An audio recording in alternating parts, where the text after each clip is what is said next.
भारत के इतिहास में ऐसी पौराणिक रहस्य दफन है जिसका समाधान 21st सेंचुरी के मॉडर्न साइंस भी नहीं कर पाया है। ये सब पौराणिक घटना और उनसे जुड़ी रहस्यमय चीजें कहां से और कैसे आया और आज दुनिया के किस कोने पर इन चीजों का अस्तित्व छुपा हुआ है, इसे जानने के लिए साइंटिस्ट और रिसर्चर्स भी लगातार प्रयास करते रहते हैं। आज की इस वीडियो में हम इतिहास के 5 ऐसे अनसुलझे रहस्यों के बारे में जानेंगे जिनका कोई उत्तर कोई एडवांस टेक्नोलॉजी भी नहीं बता सका। सुदर्शन चक्र का रहस्य। प्राचीन पौराणिक शास्त्र के अनुसार महादेव सुदर्शन चक्र का निर्माण करने के बाद इसे भगवान विष्णु को सौंप दिया था, जिसे विष्णु ने अपने तर्जनी उंगली में धारण किया। ये चक्र एक ऐसा अचूक अस्त्र था जो लक्ष्य का पीछा करते हुए शत्रुओं का विनाश करके अपने स्थान पर वापस आ जाता था। महाभारत युद्ध में कृष्ण के पास सुदर्शन चक्र था। ये उनको परशुराम ने प्रदान किया था। इसे तेजी से घुमाने पर ये हवा के प्रभाव से मिलकर अग्नि धारण करते हुए शत्रु के सर को धड़ से अलग कर देता था। पुराणों में बताई गई बातों से पता चलता है कि ये चक्र चांदी के शलाका से बना था और इसके ऊपरी और निचले सतह पर लोहशूल लगाए गए थे, जिस कारण सुदर्शन चक्र का नाम सुनते ही विपक्षी दल डर के मारे कांपते थे। कहा जाता है कि सुदर्शन चक्र आज भी धरती पर मौजूद है। बहुत से विशेषज्ञ भूगर्भ के अंदर सुदर्शन चक्र होने का जिक्र करते हैं, लेकिन इसके एग्जैक्ट लोकेशन का पता आज तक नहीं मिल पाया।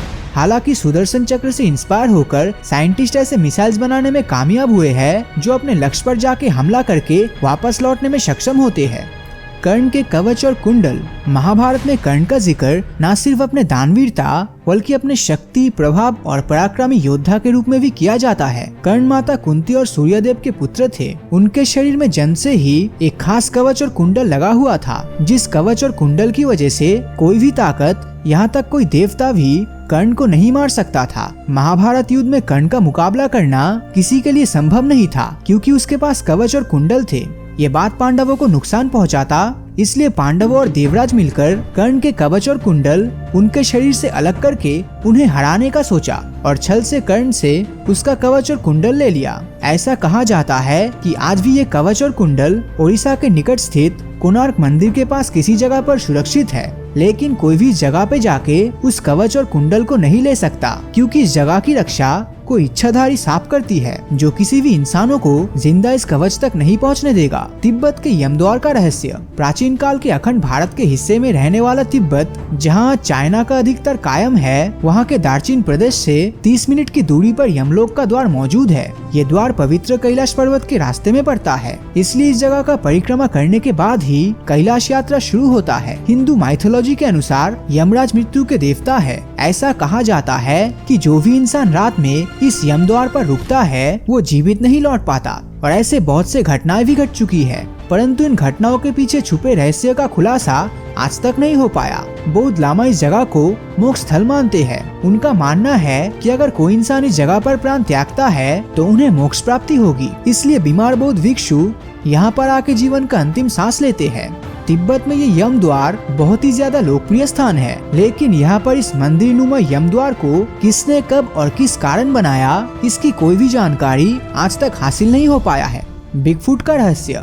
बिगफुट यानी प्राकृतिक मानव पूरी दुनिया में अलग अलग नाम से प्रसिद्ध है। तिब्बत, नेपाल और भारत में इसे येती कहते हैं, तो वही ऑस्ट्रेलिया में इसका नाम है योवी। ये एक विशालाकाय जीव है जिसकी लंबाई करीब 9 फीट और वजन 400 से 900 किलो तक होने का अनुमान लगाया गया है। इसकी सबसे खास बात यह है कि इंसानों की तरह 2 पैरों पर चलता है। अपने पूरे शरीर में घने बाल और डरावने शक्ल वाले ये जीव हिमालय के बर्फीले गुफाओं में रहते हैं और इन इलाकों में पाए जाने वाले जानवरों को खाकर ही जिंदा रहते हैं। येती दिन में नहीं निकलता, ये पूरे दिन सोता रहता है और रात को शिकार के लिए निकलते हैं। कहा जाता है कि बिगफुट पहले धरती के बर्फीले क्षेत्र पर राज करता था, पर इंसानों ने इनसे इनका इलाका छीन लिया और इन्हें छिपने पर मजबूर कर दिया। ये इस कदर छुपे रहते हैं कि बहुत ही कम लोगों को येती देखना नसीब होता है। तिब्बत और नेपाल के कुछ बौद्ध भिक्षु ने दावा किया था कि उन्होंने हिम मानव यानी येती को देखा है। येती मानव के बारे में पुराण तथा भारत के प्राचीन ग्रंथों में काफी सारी बातें बताई गई है। हिमालय के चोटी पर रहने वाले लोग, लद्दाख के बौद्ध भिक्षु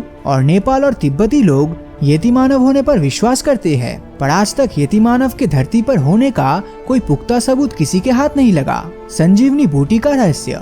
रामायण के अनुसार जब मेघनाथ के अस्त्र प्रयोग में पूरी रामसेना घायल हो गई थी, उस समय हनुमान जी ने द्रोणगिरी पर्वत में जाकर 4 वनस्पति लाने के लिए गए, मृत्यु संजीवनी, विशालाय करनी, संधन करनी और स्वर्ण करनी। लेकिन हनुमान जी ने इन सब वनस्पति में से उन चारों को पहचान नहीं पाए और पूरा पर्वत ही उठा लाए।